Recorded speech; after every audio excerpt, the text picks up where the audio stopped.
बीच आज होने वाली बातचीत को लेकर एक बार फिर से भ्रम की स्थिति बन चुकी है।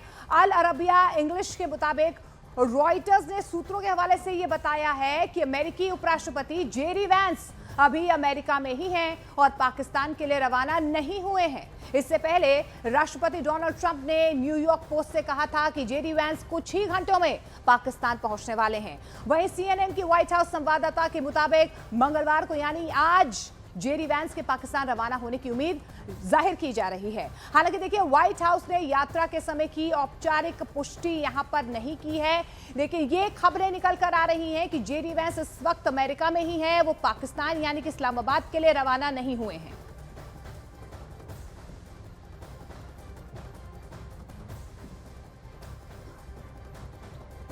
चलिए अब आपको बताते हैं कि जेडी वैंस को लेकर किसने क्या कुछ दावे किए हैं। आपको ग्राफिकली बताते हैं कि कौन कौन से दावे इस वक्त जेडी वैंस को लेकर सामने आ रहे हैं। देखिए, डोनाल्ड ट्रंप की तरफ से कहा गया है कि जेडी वैंस इस्लामाबाद पहुंचने वाले हैं, यानी कि दूसरे दौर की पीस टॉक्स के लिए जेडी वैंस आने वाले हैं। रॉयटर्स ये दावा कर रहे हैं कि जेडी वैंस अभी अमेरिका में ही है। ये रॉयटर्स की तरफ दावा किया गया है। सीएनएन क्या कहता है? सीएनएन की तरफ से कहा जा रहा है कि आज पाकिस्तान रवाना होने की उम्मीद जाहिर की जा रही है, यानी कि आज ट्यूसडे मंगलवार को सीएनएन की तरफ से दावा किया जा रहा है कि जेडी वैंस पाकिस्तान के लिए रवाना हो सकते हैं। ये उम्मीद जाहिर की जा रही है। एपी कह रहे हैं कि सोमवार सुबह व्हाइट हाउस में वो नजर आए थे, लेकिन अब वो अमेरिका में ही है। इस तरीके की खबरें निकल कर आ रही है। लेकिन इस बीच शांति वार्ता को लेकर ईरान की तरफ से बहुत बड़ा बयान सामने आया। देखिए, ईरान की तरफ से ये बयान सामने आया है, बहुत महत्वपूर्ण बयान है।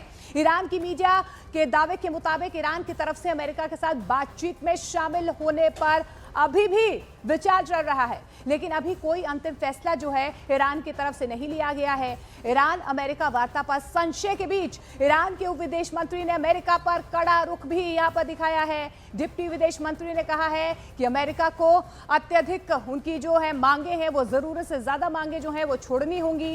ईरान के डिप्टी विदेश मंत्री ने यह भी कहा है कि मौजूदा संकट का एकमात्र समाधान कूटनीति है, दबाव नहीं।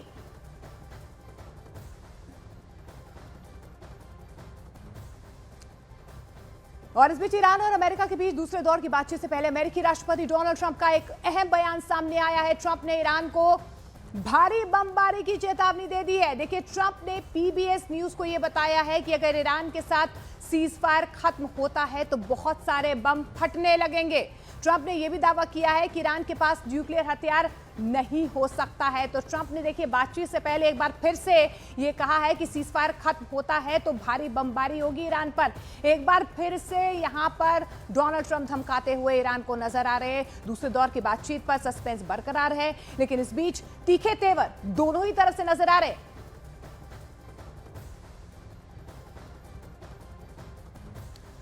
और ईरान और अमेरिका के बीच आज दूसरे दौर की शांति वार्ता हो सकती है। इस्लामाबाद में 20,000 सुरक्षा कर्मियों की तैनाती का दावा किया जा रहा है। ट्रंप के मुताबिक ईरान समझौते पर आज पाकिस्तान में साइन किए जाएंगे। बैठक पाकिस्तान की राजधानी इस्लामाबाद के सेरेना होटल में आयोजित की जाएगी। तो इस्लामाबाद में तैयारी पूरी है दूसरे दौर की बातचीत को लेकर। पहले दौर की बातचीत विफल रही है, लेकिन दूसरे दौर की बातचीत को लेकर एक बार फिर से पाकिस्तान की तरफ से मेजबानी यहां पर की जा रही है। मीडिएटर का रोल एक बार फिर से पाकिस्तान यहां पर निभाता हुआ नजर आया। लेकिन जेडी वैंस अमेरिका में इस तरीके के दावे जो हैं वो किए जा रहे हैं और दोनों ही तरफ से इस वक्त जो है एक सस्पेंस बरकरार है, क्या दूसरे दौर की बातचीत होगी या नहीं होगी, ये सस्पेंस बरकरार है। इस बीच अमेरिकी राष्ट्रपति डोनाल्ड ट्रंप ने ट्रुथ सोशल पर एक पोस्ट किया है। स्ट्रेट ऑफ हॉर्मुज पर ईरान को धमकी दी गई है डोनाल्ड ट्रंप की तरफ से। ट्रंप ने लिखा है कि जब तक ईरान से किसी समझौते के लिए ईरान तैयार नहीं होता है, तब तक अमेरिका उसके बंदरगाहों की समुद्री